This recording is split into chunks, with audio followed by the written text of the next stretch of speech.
Hello, everybody. Welcome to Bird Notice. Billy here. Ryan, we're not doing jersey numbers this week because the playoffs are starting and the fun and games are over. Shit's about to get real. The Orioles have gotten their ALDS opponent, and we're here for a quick preview. Did you get the matchup that you were hoping for? Yes, I did. This is what I was hoping for. How about you? Yeah, I didn't want to see Tampa, but now that I'm looking at Texas, I'm terrified. It's why they play the games. You never know.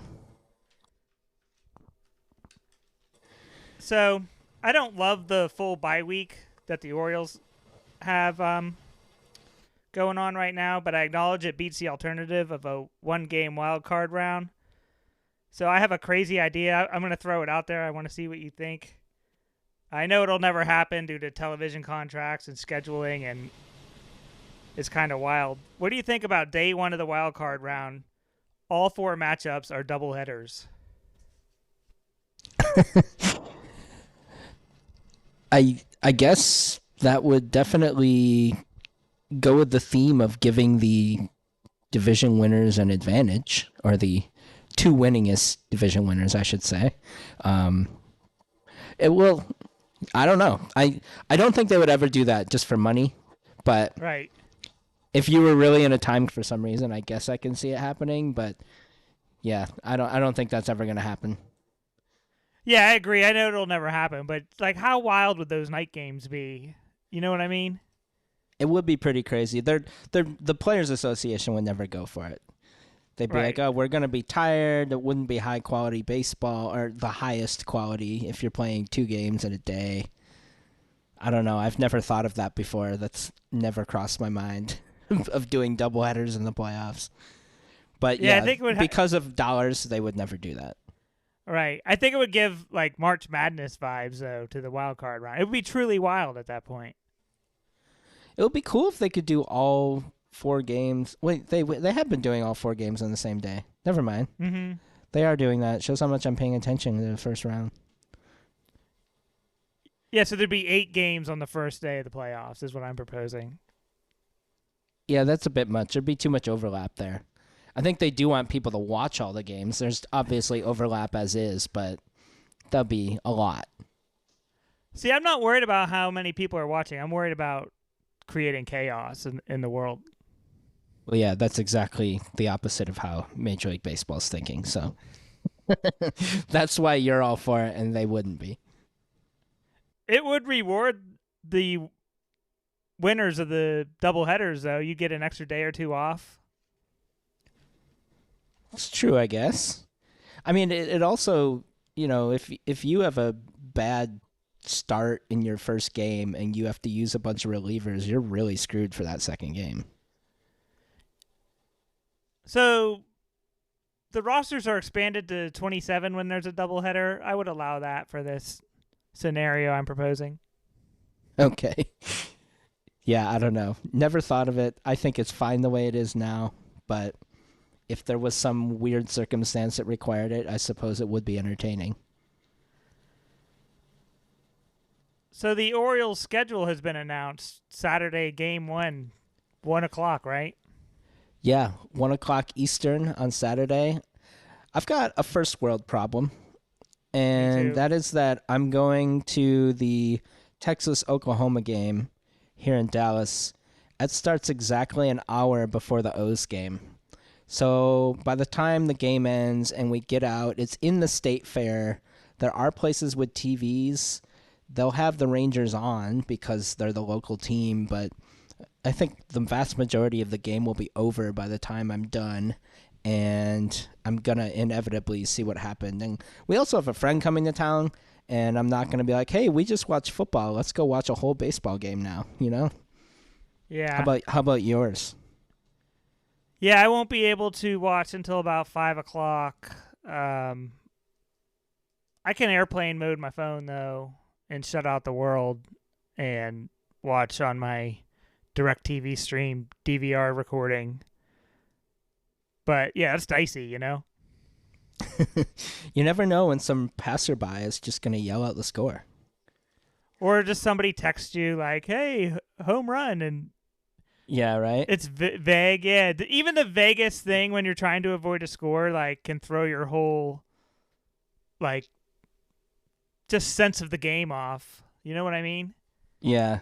Yeah, even sometimes this year when I would be catching up on a game and opening MLB TV, I eventually I learned like where the score would be on the screen so I'd know not to look there before I put it on.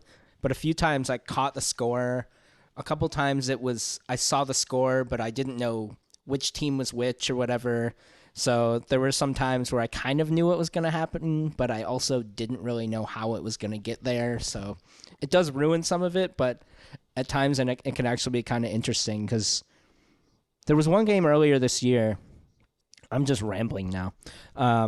But I had seen that the O's lost and they were ahead by a couple in the ninth inning. And it may have been that McKenna game, very beginning of the year. And I remember being like, how did they lose this game when there's 2 outs and no one on? And yeah, I think that was it. Yeah, I still watched even when I found out the scores. It's still interesting to see what happened or who did what or how what went down. Playoffs, I'd much rather watch blind. There was one game I thought I was safe to check my email, and I had Reddit sent me a Orioles subreddit post that gave away the score. That was a rookie mistake on my part.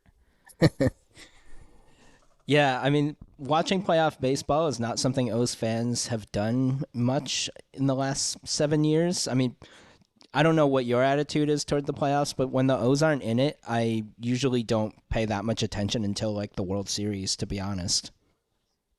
No, I haven't even watched anything until tonight when we started to record. I threw the TV on behind my laptop. Yeah, if the Orioles weren't in it, I would check in and out of the World Series probably, maybe the Championship Series a little bit, but yeah, I've been detoxing this week. Right. And speaking of the O's in the playoffs, I mean, back in the day when they would never make it, like, 10, 15 years ago, I would always root for the Twins because they seemed to make it every year, and Rochester was their AAA team then, and they would always, always lose. And it's really cool that they actually finally won, and they beat Toronto, which is extra good if you ask me. Yeah, they snapped, an 18-year playoff losing streak? Something like that. And it seemed to always be the Yankees, and they were just beating down the Twins for the longest time. Yeah, I'm glad the Blue Jays lost. I really don't like the Blue Jays manager, and I think I wouldn't be surprised if he got exposed in this series, to be honest.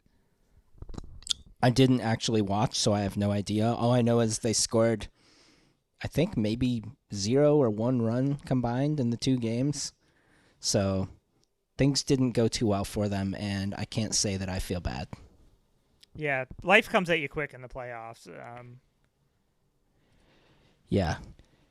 Yeah, they scored 1 run in the 2 games, so that's not going to get it done. Game 1 is also a concert scheduled in Baltimore at M&T Bank Stadium where the Ravens play, which is basically in the Camden Yards parking lot. It's Billy Joel and Stevie Nicks. I've seen both of them live, ironically, not together on the same show, but Stevie Nicks was definitely better than Billy Joel. Billy Joel, I wonder how many live shows that guy has played. It seems like that guy is like constantly. I think, doesn't he have a standing residency at MSG where he can just like play whenever he wants when they have an open date? Like he's probably played more shows than most people of his era. Yeah, it was so packed at the Virginia Beach Amphitheater when he played there. He just sat at his piano the whole time. And then at one point he let like one of his roadies sing an AC/DC song, which I guess he does every show. It's not what you paid for, I suppose, but Stevie Nicks caught me off guard. I really wasn't too interested in going. My wife wanted to go, and I learned like a valuable lesson that if you can go see any legend, basically, it doesn't even matter if you're a huge fan of them or not. They're going to put on a good show. And she was incredible. Does she have a lot of solo stuff, or does she play Fleetwood Mac songs? I don't even know her catalog, really. Right. Yeah, I'm not exactly sure either. She announced before the show, she was like, I'm not going to do too many old songs tonight. I'm going to do a couple. I'm doing new stuff tonight. And everybody clapped. And I was like, you all just lied to her. You don't want to see the new stuff. Right. But she played a shitload of old stuff. So I don't know if she was like lowering the bar. Maybe that's a performer trick. But yeah, she played a bunch of Fleetwood Mac stuff that night. Nice. Yeah, that reminds me of the time my wife made me go to Beyonce and Jay-Z with her at FedEx Field, and I had no desire to go. And then after the show, I was like, wow, that was highly entertaining. I was not really expecting that. So the actual show was good, you know? It was a performance, and it was really entertaining. I wonder how many Baltimoreans are going to both. That's going to be a long day. Yeah, I wouldn't want to. But I suppose if you're really into the O's and Billy Joel, it's very convenient. There's a lot of crossover there. And maybe more so for like the Mets and Yankees. I feel like everybody from the tri-state area loves Billy Joel. So Brooks Robinson's memorial ceremony was held this week. I saw a post that listed the current Orioles players who attended. It was both Kyles, Bradish and Gibson, Adam Frazier, Grayson Rodriguez, Aaron Hicks, 2 Ryans in Mountcastle and O'Hearn, and then Tyler Wells also went. I saw some people were disappointed by the turnout, that more active players didn't attend or weren't able to. And I think it's lost on a majority of fans that this is a job to many of these players. I thought of George Kirby. Remember last month? He was expressing disappointment to the media that he had to go out for another inning. He's been trained for years to throw 100 pitches. He threw his 100 pitches. Like, how thrilled are you when your boss asks you to stay an extra half hour at work? You know what I mean? Especially when you're not getting paid overtime or something. It's like, no. Right. So, also, I just know that if some guy who worked at my job like 50 years ago died, there's a good chance I'm not going to his service. That's really all I'm trying to say on this. I mean, I guess it's a little different when that guy is a Hall of Fame baseball player. They don't have the everyday job that most people do, so it's a little different there. But I see what you're saying. Yeah. I just thought the players were getting some gripe they didn't deserve. That's all. Yeah, I mean, I'm sure they have other obligations, and a bunch of them have families or maybe had, community things or relatives in town or who knows. But I didn't read anything about that, to be honest. Yeah. Good on the players who went, though. Yeah, Brooks definitely deserves all the recognition he's been getting the last week or so. Do you have anything else before we move on to the Texas preview? No, I don't think so. Let's get into it. Yeah, so Texas is still scary, even without Scherzer and DeGrom. I saw someone post like a speculated rotation for them. So I'm just going to go with that because I don't know. They had Dane Dunning in Game 1, Jordan Montgomery in Game 2, Evaldi in Game 3, and then Perez in Game 4. Now, I'm bringing this up basically so I can keep pushing my Kyle Gibson in Game 1 narrative. So if you throw Gibson in Game 1, now you're having Bradish for Game 2 against their ace. You know what I mean? Yeah. And then also Evaldi, who is a monster. He did great today against Tampa. Now you have Grayson to face Evaldi, and now you can either have Means or Kramer. My guess would be Means against Perez in Game 4. Yeah, let me look at the schedule. So Saturday's Game 1, Sunday's Game 2. So yeah, I guess you would probably want 4 different guys starting there. So I don't really care the order. I see your logic completely, but it's just something we'll have to see what Hyde does. But on the other side, you got Bruce Bochy, and that's besides the offense that the Rangers have. I would say that's their next big advantage is just managerial experience and Bochy having been there and won it a billion times. So I would trust him to push the right buttons, so to speak. Yeah, I had a note on Bochy also. It's easy to forget he's the Texas Rangers manager now. Yeah, he's a living legend, the Hall of Famer. Yeah. No, that's I when in my notes I went through different categories and decided who I thought had the advantage, and that is certainly one that Texas has the advantage for, if you ask me. And that's nothing against Brandon Hyde. I think basically any manager in baseball, if you put him up against Bruce Bochy, I would say the Rangers have the advantage. Yeah, I'd be hard pressed to name a better manager resume wise than Bruce Bochy. Active,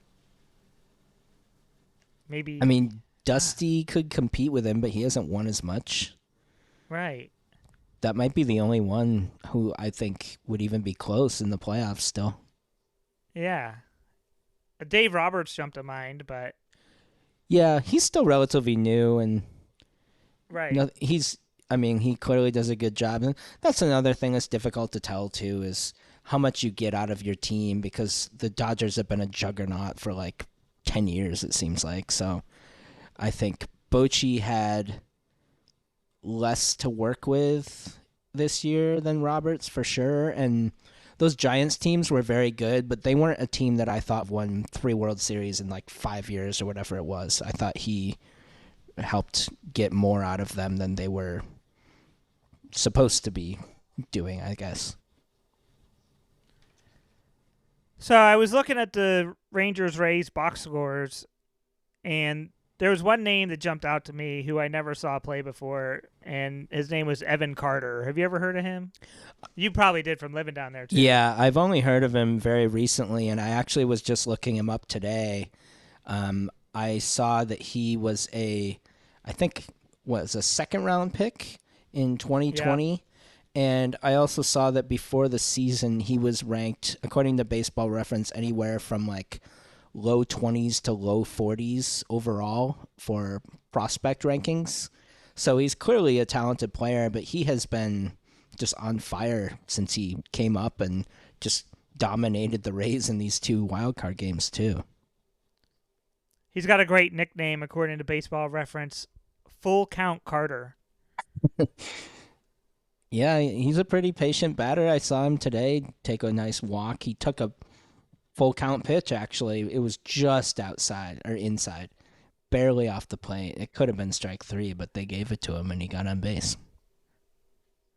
So I dug deep on his season then. 97 games at Double A Frisco. He batted 284 and 377 at bats with 12 home runs, 62 RBI, and 22 steals. He then only spent 8 games at AAA Round Rock, where he was 12 for 39 with a 353 average.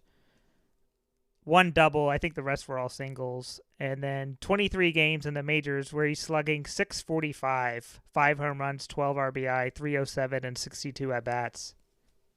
Yeah, those numbers are crazy good. And another thing I noticed was that he looks really thin. Like, he's not the type of player you would think coming up would have a lot of pop just looking at him, but I guess he gets the most out of his frame, and he's pretty athletic. He's good in the field. He, very small sample size, but he seems like he could be a really good player. Yeah, they already had a killer lineup, and now you're adding this guy to it? Right. This team is like a classic all offense team, especially when you consider the injuries that they have to their starters. That's really what they're getting by on, is just being able to mash, and they do that well. I don't think we ever mentioned that Tampa Bay got a new stadium deal done on the same site where this disaster sits now, which I'm never going to understand.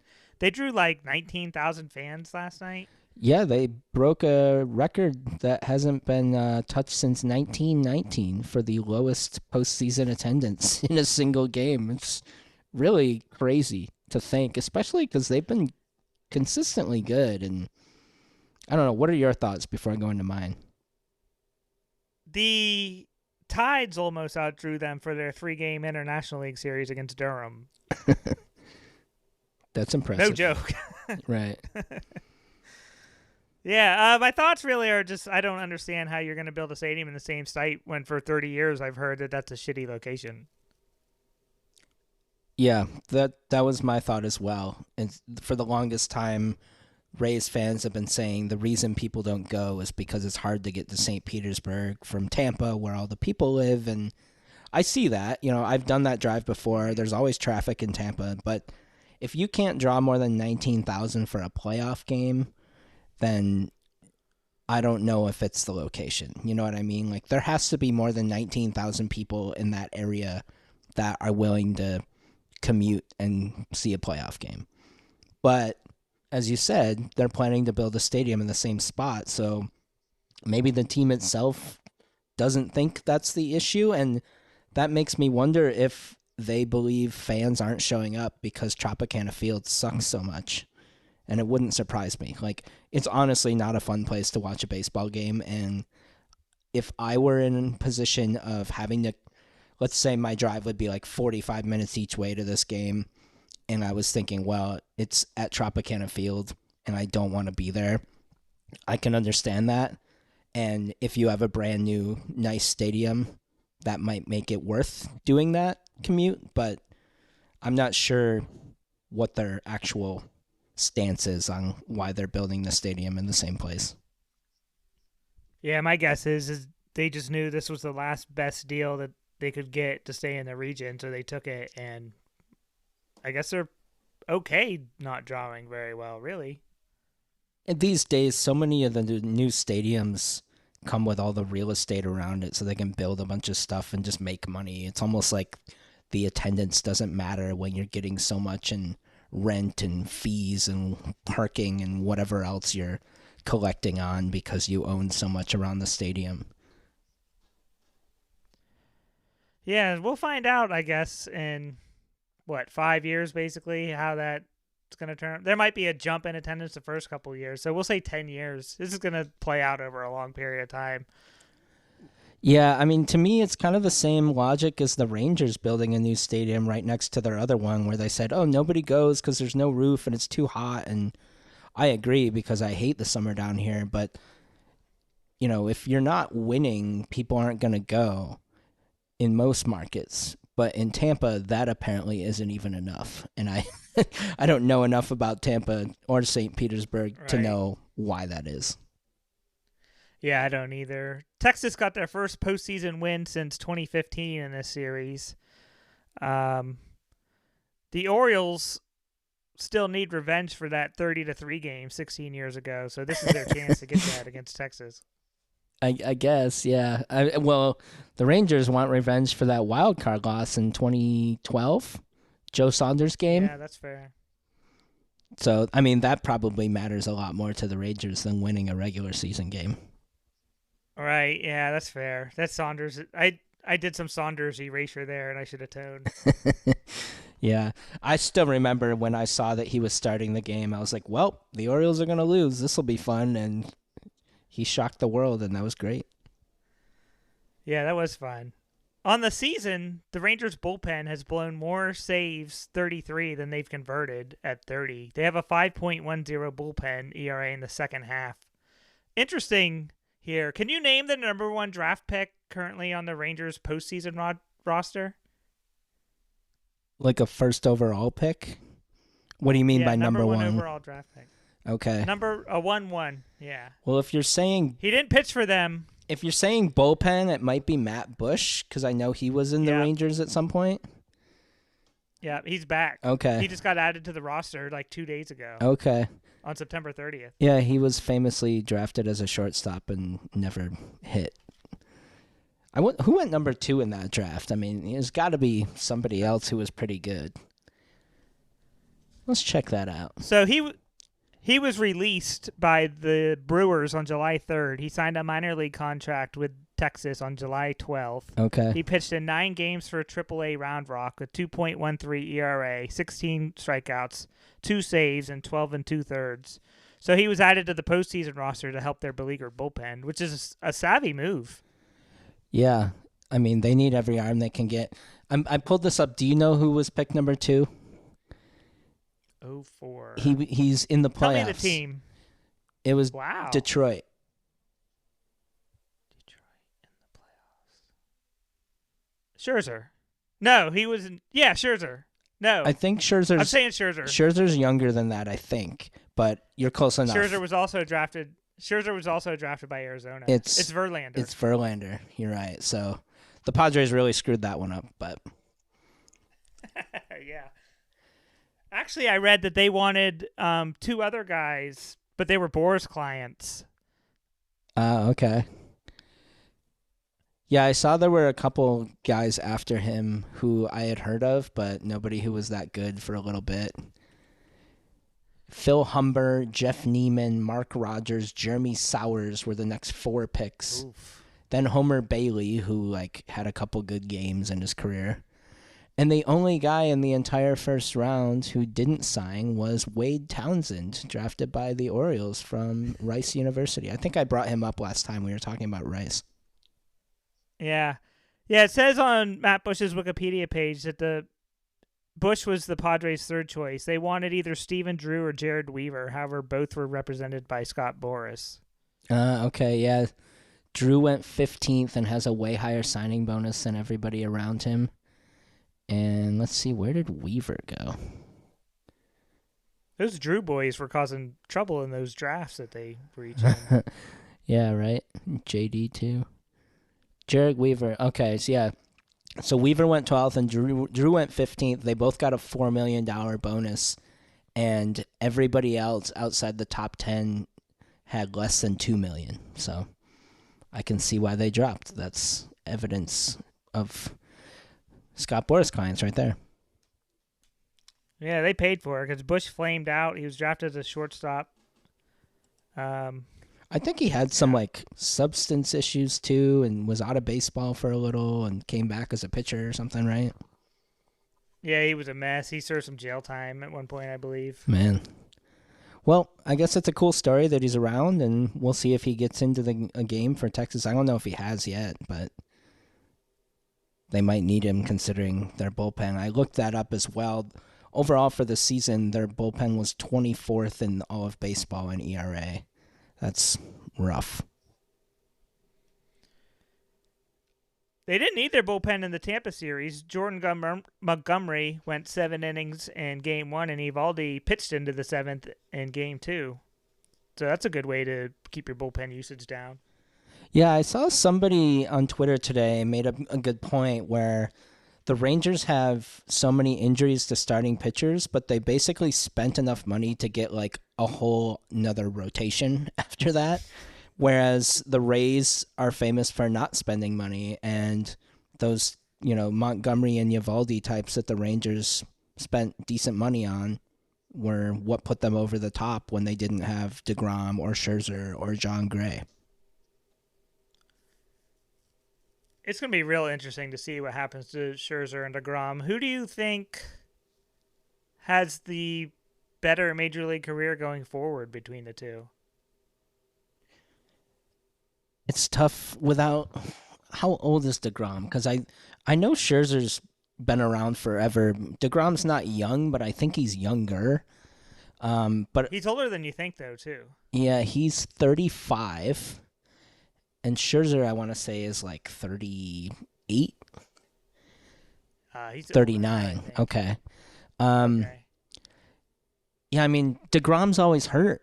So, in theory, he should pitch longer, but he's never healthy. Scherzer, I don't know how much longer he'll ever play. I mean, if you put a gun to my head, I guess I would say DeGrom, but frankly, I wouldn't really want to rely on either of those guys for the future. And DeGrom just, I mean, he's got 5 more years after this for the Rangers. There's zero chance that he lasts that long. Yeah, that was an unanswerable question, really. I mean, good for him if he's getting paid $40 million next year to not play. Well, I guess he'll be back halfway through the year maybe, but oh well. Not my problem. And then, yeah, good thing the Orioles didn't sign him. Is it Nathaniel Lowe or Nathaniel Lau? It is Lowe. He's the brother of Josh Lowe on the Rays. Okay. And Brandon Lau is currently injured. Well, it doesn't matter. They lost. But yeah, Nathaniel Lowe and Josh Lowe are brothers. Then I wrote down Texas has 10 guys with at least 10 home runs. That's pretty impressive.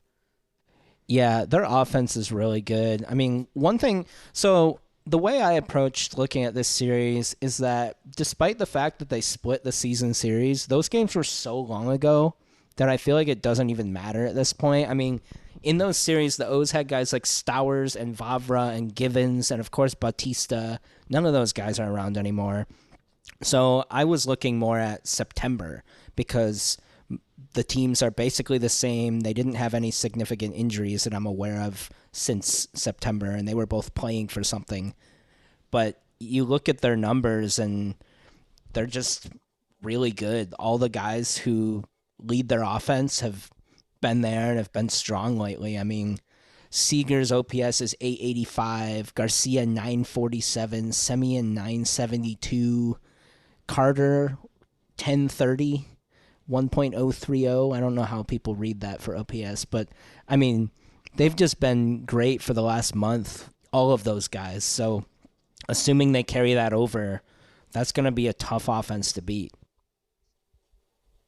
Yeah, there's nothing better than getting hot at the right time when you're in any sports league, really. Right. And that's another weird thing about the playoffs, though, is that there's teams sometimes that hobble into the playoffs and then just like flip a switch, and then the opposite can happen where you're doing great and then you get a few days off and the vibes change or something and everything goes wrong. So there's really no way of saying how it's going to go down, but just the fact that all the Rangers' best players have been their best players recently is a really great sign for them. Yeah, and they have a lot of high-priced talent. I saw they had 3 catchers on their postseason roster versus Tampa. I thought that was pretty interesting. Who they have? So they obviously had Heim. Garver, was he one of them? I didn't even look at their postseason roster. Well, they can change it, right? Yeah, here it is.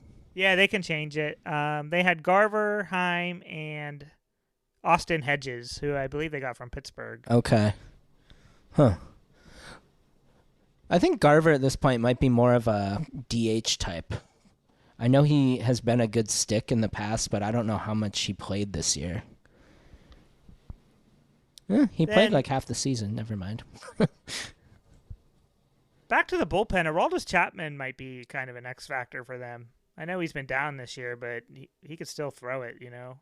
Yeah, so I was talking with my wife's stepfather today. He's a Rangers fan, and I was telling him how Chapman is kind of like Fujinami to me, except Chapman has that postseason experience where they both throw extremely hard and have great stuff, but there's some days where neither of them throw strikes, you know?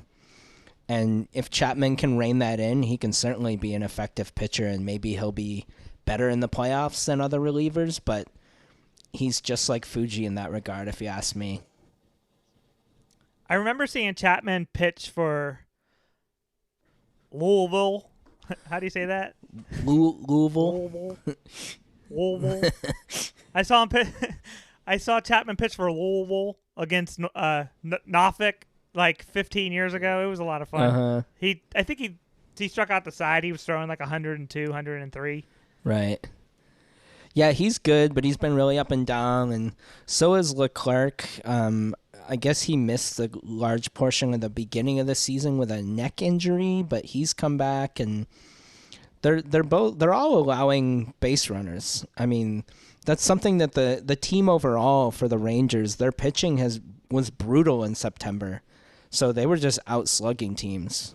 So that's another thing, as I said early on, where they're basically all offense, no pitching, and kind of depends who comes to play. Yeah, I wrote down Texas outscored Baltimore 881 to 807. I believe Texas had the most runs scored in the American League. However, in September, and I know there's other factors, opponents and whatever, but they both had exactly 143 runs in 28 games. But as far as OPS goes, the Rangers were 7th in baseball in September, 3rd in the AL.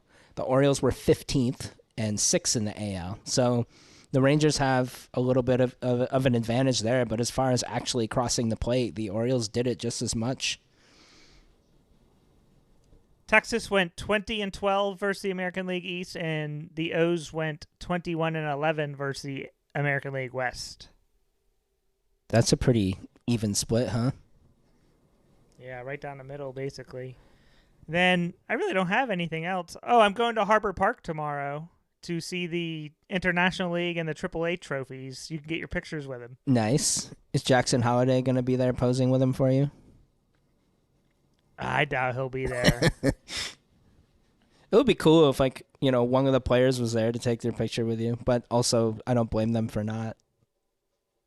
Yeah, I'm sure many of them got out of town already.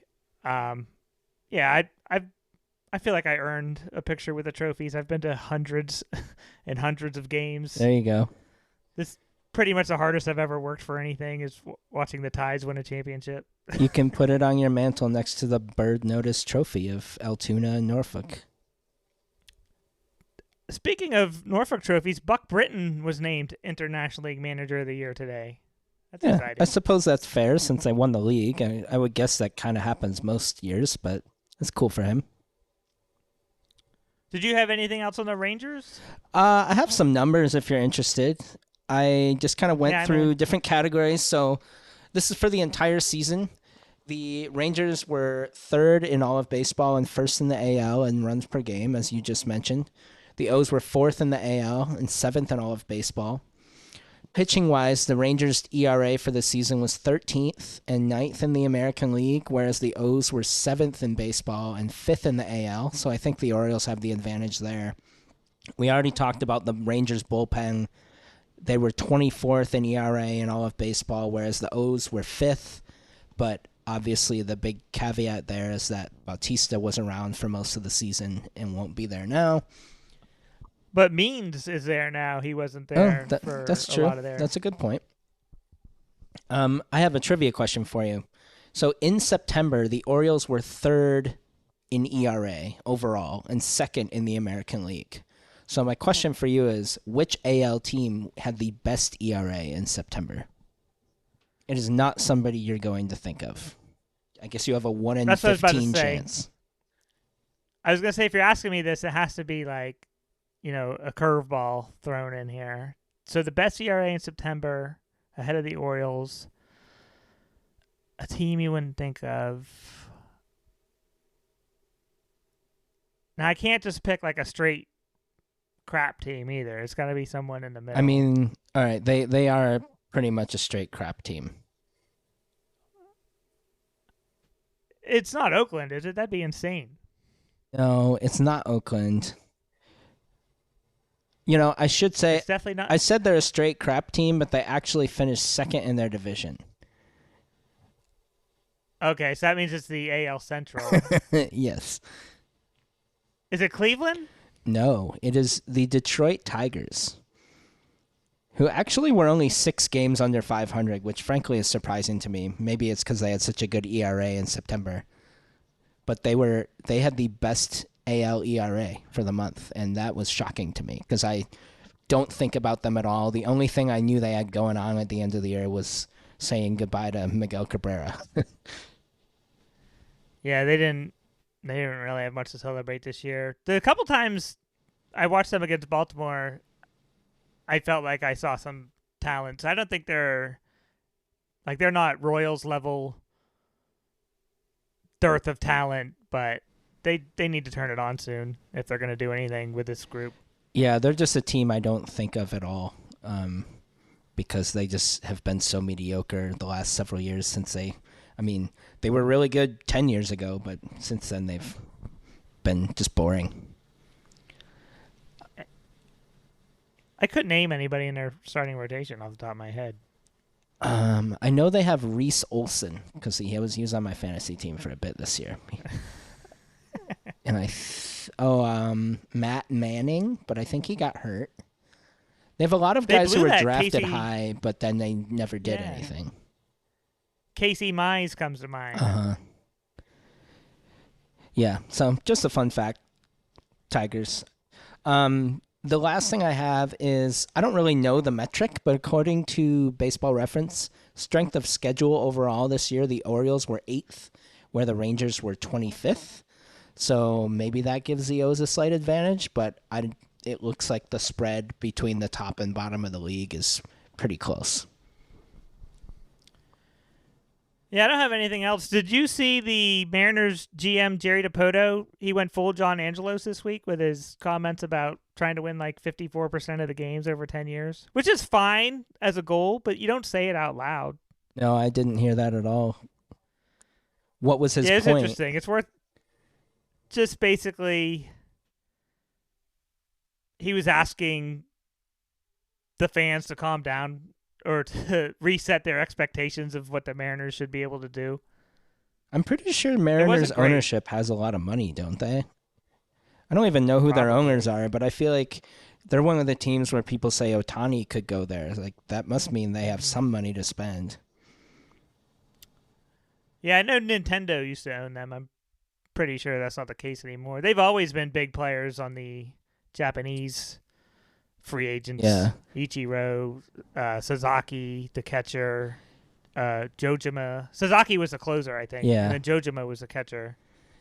Yeah, and I mean, that makes sense, too. If I were a Japanese player, I'd probably want to play on the West Coast where it's less of a flight to Japan, and there's also probably a higher Japanese population, and especially in those big cities. So I get that, but the fact that the Mariners are crying poor, saying we're not going to be as competitive is extremely lame. Yeah, it was odd. It was definitely odd. Are we going to make predictions before we do the plugs and wish everybody luck this week? Yeah, I suppose we're both going to pick the Orioles. This doesn't matter, but I'm going to Game 3 on Tuesday, so that should be fun. That does matter. I'm hoping that the O's are up 2-0 and then they win Game 3 and it's over, but chances are that's not going to happen that way. But it'll be fun nonetheless. I've actually never seen the Orioles live in the playoffs, so it should be a good time. I'll be quite outnumbered, but I'm looking forward to it. The only live postseason game I ever went to was a Pittsburgh Pirates Atlanta Braves game. Andy Van Slyke homered. If you've been listening to Bird Notice all along, you've heard me express my love for Andy Van Slyke. And I also got my customized Andy Van Slyke 1990s Orioles jersey from the sweatshop in Vietnam I ordered it from on Etsy. You should wear it while you're watching the games. Oh, I will. It's $60 too, so it was a low investment. It turned out great. I'm happy for you. If you wear it to Camden Yards, you'll probably be like the only one there with one of those. Yeah, my goal would be to end up on Rich Duboff's Twitter. He tries to find the oddest jersey or jersey he can find, and he posts them every game. Uh-huh. Yeah, that would be a dream of mine to end up on his X account. For sure. All right, so we're both picking the O's, so I guess how many games do you think? Or if you have a more detailed prediction than that, go for it. So I emailed Mike Elias today telling him my Kyle Gibson and Game 1 theory. He hasn't responded. If they do that, Orioles 3-1. Okay. That's my prediction. So I'm going to be slightly more pessimistic and say it takes the O's 5 games. And part of that is because of that weird off week the O's have had, and the Rangers have been playing well, and I think early in the series, like Game 1, I kind of expect the Rangers to win. I don't even know who's pitching for the O's or the Rangers for that matter, but I think they'll carry that momentum, and then the O's take Game 2. I think Game 3 is a toss-up, and yeah, I think O's in 5.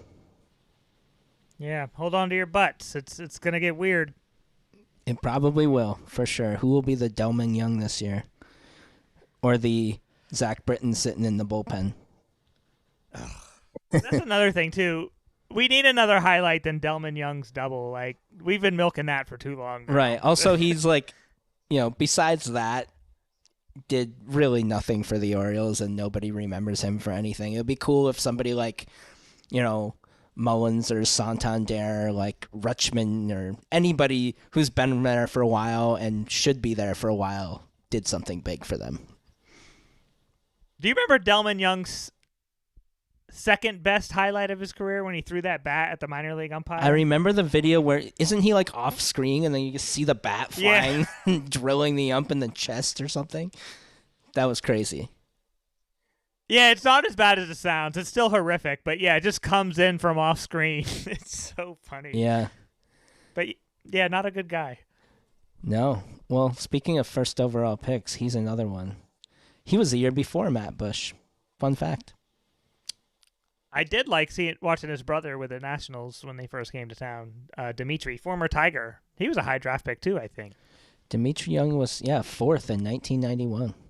I don't think I knew they were brothers. That's quite an age gap. I just didn't even... It's a pretty common name, so I didn't even know that. Yep. Learn something new here every day on Bird Notice. Yes, definitely do. All right. Yeah, a couple plugs. Yeah, then we'll go. We got the Bubby Brister and Friends Fantasy Football Podcast presented by Mountain Dew Baja Blast. I'm sure nobody cares, but I'm 1-3. I have the second highest points scored, but I also have the second highest points against. So Ugh, that's the worst. a lot of pain over there. And Bird Notice T-shirts available at birdlandsports.com. Get your playoff shirts from birdlandsports.com. Sounds good. Yep. Wear them proud while watching the O's. Take this series, hopefully, and whenever the end of this series happens, we'll be back with another episode, and hopefully it's a ALCS preview and not a postmortem on this fun season. We'll either be back celebrating or doing an autopsy, but thanks for listening, everybody. Thanks, everyone. Go O's.